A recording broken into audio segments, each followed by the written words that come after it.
सावन के आखिरी सोमवार को शिवलिंग से चुपचाप उठा लाएंगे एक गुप्त चीज। श्री शिवाय नमस्तुभ्यम, हर हर महादेव। दोस्तों, सावन के महीने में शिवलिंग से एक गुप्त चीज उठा कर के ले आना, आपके घर में कभी भी पैसों की कमी नहीं होगी। आपकी सारी मनोकामनाएं पूरी होंगी। आपके घर में इतना पैसा आएगा कि आप गिन गिन कर थक जाओगे। भगवान भोलेनाथ जी के आशीर्वाद से अपने जीवन में बहुत ज्यादा उन्नति करोगे। दोस्तों, हिंदू धर्म में सावन के महीने का बहुत अधिक महत्व होता है। दोस्तों, सावन का महीना हिंदू पंचांग का 5वां महीना कहा जाता है। यह महीना भगवान भोलेनाथ को पूरी तरह से समर्पित होता है। इस महीने में भगवान शिव के भक्त भगवान शिव की विधि विधान से पूरे महीने पूजा अर्चना करते रहते हैं और श्रावण के महीने के सोमवार का महत्व और भी अधिक हो जाता है। दोस्तों, इस माह में शिव जी की पूजा अर्चना करने से व्यक्ति की समस्त मनोकामनाएं बहुत जल्द पूरी हो जाती हैं। धार्मिक मान्यताओं के अनुसार कहा जाता है, सावन के महीने में भगवान शिव और माता पार्वती की विधि विधान से पूजा करने से भक्त की जो भी मनोकामनाएं होती हैं वह बहुत जल्दी पूरी हो जाती हैं। इसके साथ ही सावन के सोमवार का व्रत रखने से भोलेनाथ की विशेष कृपा की प्राप्ति हो जाती है। दोस्तों, सावन का महीने का आरंभ 22 जुलाई 2024 दिन सोमवार से हो चुका है और सावन महीने का समापन जो है 19 अगस्त को हो जाएगा। इस सावन के महीने में किसी भी व्यक्ति ने अगर भगवान भोलेनाथ की थोड़ी सी भी पूजा अर्चना नियम से कर ली तो उस व्यक्ति के जीवन में सदैव धन आना शुरू हो जाएगा और उसकी मनोकामनाएं भी पूरी हो जाएंगी। उस व्यक्ति के जीवन के हर कष्ट खत्म होते जाएंगे और उस व्यक्ति के जीवन में धन की भी कभी कमी नहीं होगी। सुख समृद्धि उसके घर में बनी रहेगी। वीडियो में आगे बढ़ने से पहले कमेंट बॉक्स में एक हर हर महादेव की हाजिरी जरूर लगा दीजिएगा। तो दोस्तों, आज के इस वीडियो में हम आपको बताने वाले हैं कि सावन के दिनों में भगवान भोलेनाथ के मंदिर में जाकर के 5वें सोमवार को क्या क्या भगवान भोलेनाथ को अर्पित अवश्य करना चाहिए, जिससे कि आपके ऊपर सदैव उनकी कृपा बनी रहे। और वहां से वापस क्या आपको लेकर के आना चाहिए ताकि आपके घर में कभी भी दर्द, तकलीफ, परेशानी, कष्ट, दिक्कत, आर्थिक तंगी का आपको बिल्कुल भी सामना नहीं करना पड़े। दोस्तों, दूसरी तरफ आपके घर पर सुख समृद्धि, यश, वैभव, ऐश्वर्य की वृद्धि होगी। एक बात का ध्यान रखिएगा, सावन के महीने का इंतजार हर भक्त को रहता है ताकि उसको भगवान भोलेनाथ का आशीर्वाद प्राप्त हो सके। दोस्तों, कहा जाता है कि देवों के देव भगवान भोलेनाथ अगर किसी व्यक्ति के ऊपर अपना आशीर्वाद बनाए रखें तो उस व्यक्ति का साक्षात काल भी आकर के कुछ नहीं बिगाड़ पाता। इसीलिए आज के इस वीडियो में हम आपको बताएंगे कि कैसे आप सावन के महीने में बहुत ही पावन दिनों में इस दिन भगवान भोलेनाथ की बड़ी सच्ची श्रद्धा से पूजा अर्चना करके उन्हें प्रसन्न कर सकते हैं। कैसे आपको भगवान भोलेनाथ का आशीर्वाद प्राप्त हो सकता है और कैसे सावन के दिनों में शिवलिंग की आपको पूजा करनी चाहिए, वह भी खास उपाय करते हुए। वैसे आपको शिवलिंग पर क्या क्या चढ़ाना होगा और क्या क्या वहां से आपको वापस अपने घर लेकर के आना होगा ताकि आपके घर में अन्न और धन सदैव बना रहे, अन्न और धन के सदैव भंडार भरे रहे। आपके जीवन में कितनी भी बड़ी परेशानी क्यों न आ जाए, कितनी भी बड़ी दिक्कत क्यों न आ जाए, मान लीजिए आपके जीवन में धन की समस्या है, आपके जीवन में नौकरी की समस्याएं हैं, नौकरी देख देख करके आप थक चुके हैं लेकिन आपकी नौकरी नहीं लग रही है, आपके शत्रु ने आपको घेर लिया है, आपको संतान की प्राप्ति नहीं हो पा रही, तो आपको एक बात ध्यान रखना है। दोस्तों, सावन का बहुत ही पवित्र महीना चल रहा है। सावन के पावन दिन एक ऐसे दिनों में से होते हैं जिस दिन कोई भी व्यक्ति अगर भगवान भोलेनाथ की थोड़ी सी पूजा और उपाय कर लेता है तो भगवान भोलेनाथ की उस पर कृपा सदैव बनी रहती है। उस व्यक्ति की कितनी भी बड़ी परेशानी हो, मनोकामना क्यों न हो, सब पूरी हो जाती है। दोस्तों, भगवान भोलेनाथ बहुत जल्दी मनोकामना पूरी कर देते हैं। अगर मान के चलिए आपके ऊपर कोई दोष लगा हुआ है, जैसे कि वास्तु दोष, ग्रह दोष, पितृ दोष, मंगल दोष, कोई भी दोष लगा हुआ होगा तो आपको सावन के सोमवार के दिन थोड़ी सी पूजा करनी होगी और आपके सारे दोष जड़ से खत्म हो जाएंगे। आपके जीवन में सभी परेशानियां खत्म हो जाएंगी और आपके जीवन में धन आने के रास्ते भी खुल जाएंगे और आपके जीवन में धन आना वापस से शुरू हो जाएगा। दोस्तों, आपके जीवन में कोई परेशानी है जिसे आप दूर करना चाहते हैं, तो सावन के महीने में अगर आप भगवान भोलेनाथ की थोड़ी सी पूजा अर्चना कर लेते हैं तो आपके जीवन की वह परेशानी दूर हो जाएगी। देखिए, एक बात और स्पष्ट रूप से कही जाती है कि जब भी हम भगवान भोलेनाथ की पूजा अर्चना करते हैं तो हमें उसमें धैर्य रखने की बहुत ज्यादा आवश्यकता होती है। विश्वास रखना बहुत ही ज्यादा जरूरी होता है और भगवान के प्रति श्रद्धा भी जरूरी होती है। भगवान भोलेनाथ की पूजा करने से हमें बहुत ही शुभ फलों की प्राप्ति होती है, क्योंकि आप सभी तो जानते हैं भगवान भोलेनाथ बहुत ही भोले हैं। वह किसी भी व्यक्ति की थोड़ी सी पूजा अर्चना से बहुत जल्दी प्रसन्न हो जाते हैं।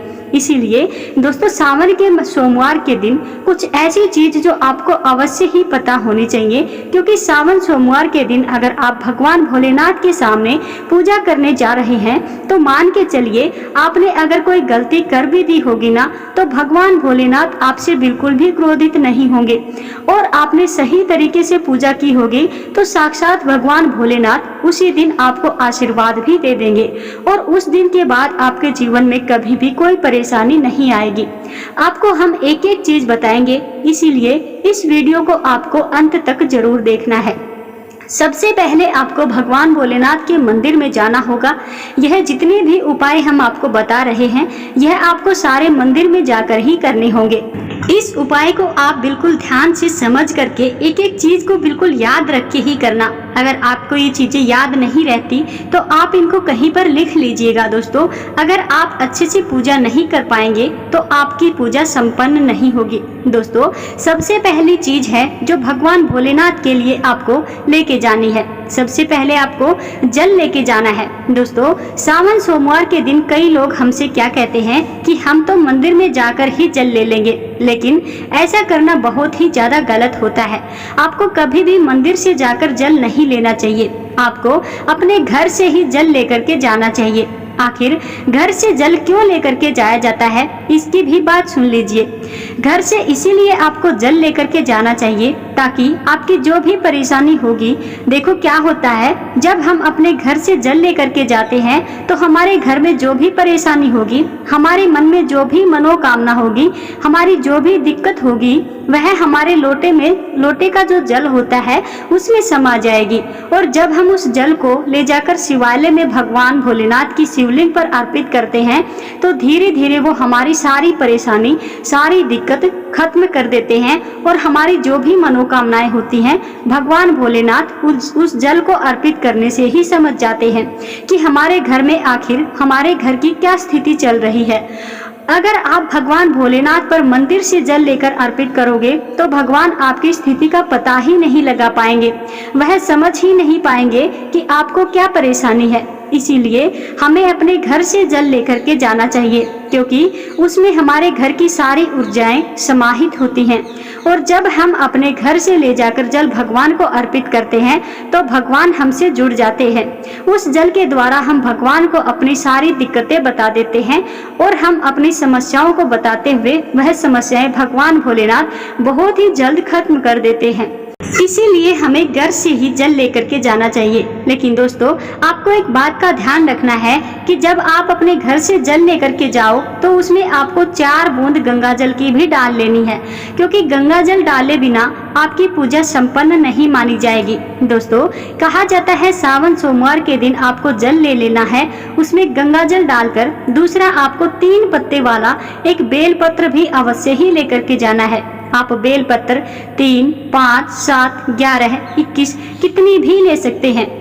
आपको एक बात का बहुत ही ज्यादा खास ध्यान रखना है कि जब आप भगवान भोलेनाथ पर बेलपत्र अर्पित करने जाओ तो आपको बेलपत्र कटे फटे नहीं लेने हैं। खंडित बेलपत्र आपको बिल्कुल भी नहीं लेनी है, या फिर 1 पत्ती 2 पत्ती वाली नहीं लेनी है। आपको एकदम साबुत 3 पत्ती वाली बेलपत्र ही लेनी है। बेलपत्र बहुत ज्यादा शुभ होती है। अगर मान लीजिए एक तरफ 1000 कन्याओं को आप खाना खिला दीजिए और दूसरी तरफ भगवान भोलेनाथ को एक बेलपत्र अर्पित कर दीजिए तो दोनों का फल बराबर ही मिलेगा। इसीलिए बेलपत्र आपको पूजा के समय भगवान भोलेनाथ पर जरूर ही अर्पित करनी चाहिए। दोस्तों, आगे की बात है कि आपको भगवान भोलेनाथ पर सफेद पुष्प जरूर ही अर्पित करने चाहिए। दोस्तों, जो सफेद फूल होते हैं भगवान भोलेनाथ को बहुत ज्यादा प्रिय होते हैं। सावन सोमवार के दिन भगवान भोलेनाथ का अगर आप आशीर्वाद पाना चाहते हैं और आप चाहते हैं कि आपके जीवन की हर परेशानी खत्म हो जाए, तो दोस्तों आपको सफेद चंदन भगवान भोलेनाथ के मंदिर में अवश्य ही लेकर के जाना है। सावन सोमवार के दिन एक बात का ध्यान आपको रखना है, भगवान भोलेनाथ को अगर आप दूध अर्पित करने जा रहे हैं तो बहुत सारे लोग क्या करते हैं कि पका हुआ दूध भगवान भोलेनाथ पर अर्पित कर देते हैं, लेकिन आपको कभी भी भूल करके ऐसा नहीं करना है। आपको एकदम कच्चा दूध ही भगवान भोलेनाथ पर अर्पित करना है। दूध भोलेनाथ पर अर्पित करने से आपकी जो भी मनोकामना है वह पूरी हो जाएगी। दोस्तों, अगर आप चाहते हैं कि आपके मन में कोई भी विशेष कामनाएं हैं वह पूरी नहीं हो पा रही हैं, तो उनको पूरी करने के लिए आपको एक डिब्बी लेना है और उस डिब्बे में आपको काली मिर्च को भर करके रख लेना है। आपको यह बहुत ही ध्यान से समझना है जितनी बातें हम आपको बता रहे हैं। एक डिब्बी काली मिर्च लेकर के उसके बाद आपको एक लाल कपड़ा लेना है, उसमें लौंग, कपूर और मोली का धागा यानी कि जिसे हम कलावा बोलते हैं वो आपको लेना है। मतलब कहने का यह है कि लाल कपड़े में लौंग और कपूर रख लें और फिर उसको मोली धागे से बांधकर एक पोटली बना लें। उसके बाद उसे अपने जेब में रख करके एक लोटा जल लेकर, बेलपत्र लेकर और डिब्बे में जो काली मिर्च आपने भर करके रखी है उसको और इस पोटली को लेकर भगवान भोलेनाथ के मंदिर में चले जाना है। अब आपको सोमवार के दिन कैसे पूजा करनी है, देखो दोस्तों, आपको करना क्या है। सबसे पहले मंदिर में जाने से पहले आपको एक बात का और विशेष ध्यान रखना है कि आपको भगवान भोलेनाथ के मंदिर में जाते समय काले या फिर नीले कलर के वस्त्र को धारण नहीं करके जाना चाहिए। भगवान भोलेनाथ आप पर क्रोध कर सकते हैं, भगवान भोलेनाथ का क्रोध आपको झेलना पड़ सकता है। सबसे पहले आपको क्या करना है कि जल के लोटे को लेना है और उसकी पतली धार बनाते हुए उस जल को भगवान भोलेनाथ के ऊपर अर्पित करते जाना है। दोस्तों, भगवान भोलेनाथ के ऊपर जल अर्पित करने के बाद आपको भगवान भोलेनाथ को चंदन लगाना है और भगवान भोलेनाथ को चंदन लगाने के बाद आपको 3 पत्ती वाली बेलपत्र लेनी है और 3 पत्ती वाली बेलपत्र को लेकर उस पर आपको ओम लिख करके पत्तियों पर और भगवान भोलेनाथ को अर्पित कर देना है। इसके बाद भगवान भोलेनाथ को आपको पुष्प अर्पित कर देने हैं। सिर्फ आपको इतना ही करना है। अगर आप भगवान भोलेनाथ पर कच्चा दूध चढ़ाने के लिए लेकर के गए हैं तो आपको कच्चा दूध भगवान भोलेनाथ को चढ़ा देना है। इतना आपको करना है। अब इतना करने के बाद आपको खड़े होकर के 108 बार बहुत ही ध्यान से 108 बार ओम नमः शिवाय मंत्र का जप या श्री शिवाय नमस्तुभ्यम मंत्र का जप आपको करना है। यह तो ऐसी चीज है जिसको आपको करना ही करना होगा। अब आपको क्या करना है, जो काली मिर्च की डिब्बी आप लेकर के आए थे उस काली मिर्च की डिब्बी को आपको भगवान भोलेनाथ से स्पर्श करा देनी है। यानी कि जहाँ से जो जल भगवान भोलेनाथ की शिवलिंग पर होती है, जहाँ से जल धरती पर गिरता है, वहाँ से इस डिब्बी को आपको स्पर्श करा देना है। जलाधारी से आपको स्पर्श करवाना है और फिर उस डिब्बी को आपको वापस अपनी जेब में रख लेना है। उसके बाद आप जो लाल पोटली बना करके लेकर आए थे वो पोटली मोली के धागे से जो बांध करके लाए थे उसे भी उसी जगह जहाँ काली मिर्च की डब्बी को स्पर्श कराया था उसी जगह अपने मंत्र का जप करते हुए वहाँ उसको स्पर्श करवा देना है। आपको श्री शिवाय नमस्तुभ्यम या ओम नमः शिवाय मंत्र का जप करते रहना है और फिर वापस से उसको भी अपनी जेब में रख लेना है। अब आपको क्या करना है, जिस लोटे से अपने भगवान भोलेनाथ को आपने जल अर्पित किया था उस लोटे में या फिर कोई और बर्तन में उसमें आपको भगवान भोलेनाथ की शिवलिंग से जो जलाधारी से होकर के जल जो नीचे गिर रहा होता है वहां से लोटे में थोड़ा सा जल आपको ले लेना है। दोस्तों, आपको थोड़ा सा जल लेने के बाद ध्यान रखना है कि आपको जल अर्पित करते हुए लोटे में पानी नहीं बचाना है। पूरा जल अपने भगवान भोलेनाथ के शिवलिंग पर अर्पित कर देना है और फिर उसके बाद जो जलाधारी से जल नीचे गिरता है वो जल आपको ले लेना है। उसके बाद हाथ जोड़ करके भगवान भोलेनाथ से प्रार्थना करनी है। जब आप भगवान भोलेनाथ की शिवलिंग पर चढ़ा हुआ जल अपने घर वापस लाते हैं तो वह अमृत के समान माना जाता है। दोस्तों, कहा जाता है कि कई देवी देवता शिवलिंग के पास अध्यक्ष रूप में खड़े होते हैं ताकि शिवलिंग से गिर रहा पानी वह धारण कर सके। इतना पवित्र होता है ये शिवलिंग से गिरता हुआ पानी। आपको शिवलिंग से गिरता हुआ पानी आप लेकर के अपने घर पर लौट करके आ जाना है। इसके बाद क्या करना है कि आपको अपने घर में प्रवेश करने से पहले अपने हाथ में उस लोटे में से थोड़ा सा जल आपको लेना है और ओम नमः शिवाय श्री शिवाय नमस्तुभ्यम मंत्र का जप करते हुए उस जल को अपने घर के मुख्य द्वार पर छिड़क देना है। दोस्तों, ऐसा करने से क्या होता है कि हमारे घर के अंदर और घर के द्वार पर जो भी नकारात्मक शक्ति होती है वो सब खत्म हो जाती है। अब आपको क्या करना है, अपने घर के अंदर प्रवेश कर जाना है। अपने घर के अंदर प्रवेश करने के बाद आपको उस जल को अपने पूरे घर में छिड़क देना है। आपको एक बात का विशेष ध्यान रखना है कि उस जल को गंदगी वाले स्थान पर बिल्कुल भी नहीं छिड़कना है। उस जल को पूरे घर में छिड़कने के बाद अब उसमें से जो जल बचा है, अब प्रत्येक सदस्य, जो घर का प्रत्येक सदस्य होता है, उसको थोड़ा थोड़ा जल आप आचमन करा दे। अब आचमन करने के बाद वह जल बच जाएगा तो उसमें आपको अपने पीने वाले पानी के बर्तन में डाल लेना। दोस्तों, अब क्या होगा कि अगर आपके घर में किसी ने काला जादू, काली विद्या करवाने की कोशिश की भी होगी तो आपके घर पर उसका कोई असर नहीं होगा। इससे आपके घर की सारी नकारात्मक ऊर्जाएं जो है नष्ट हो जाएंगी और सकारात्मक ऊर्जाएं आपके घर में संचार करने लगेंगी। अब जो काली मिर्च आप भगवान भोलेनाथ जी से स्पर्श करा करके लाए थे, इसको आपको अपने पूजा घर में उस डब्बी को भी वहां पर रख देना है।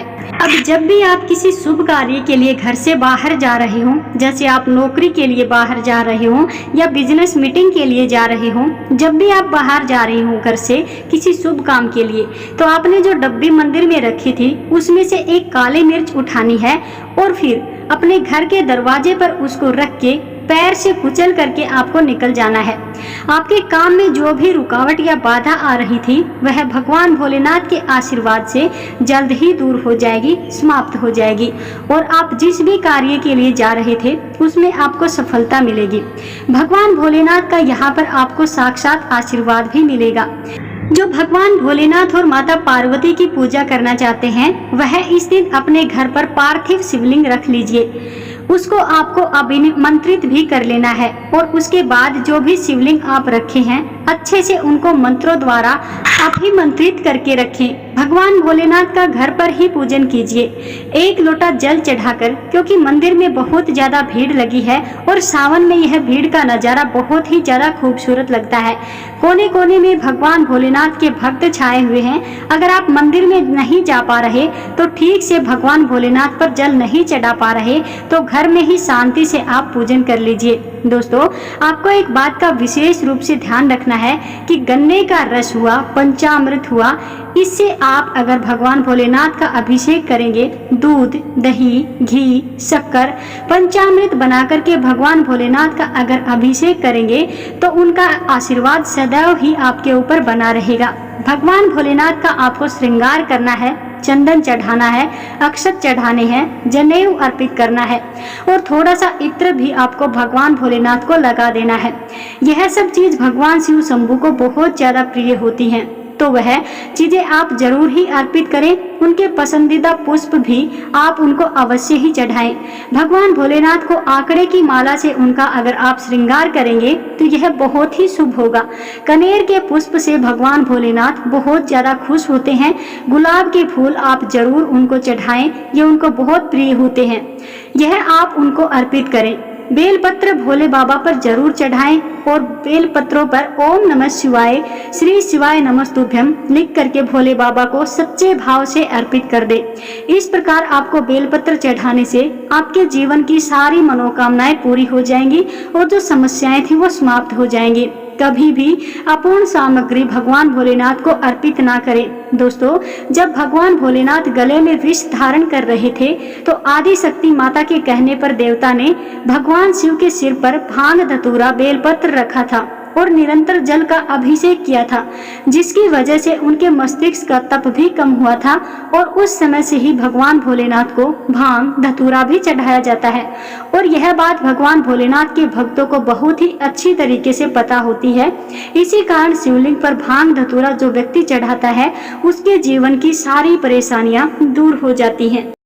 दोस्तों अगर आप चाहें तो इस दिन भगवान शिव जी को त्रिशूल, डमरू ये भी चीजें आप उनको अर्पित कर सकते हैं। शिव जी के डमरू की ध्वनि मंगल गुरु से संबंधित होती है, क्योंकि चंद्रमा उनके मस्तिष्क पर विराजमान होता है।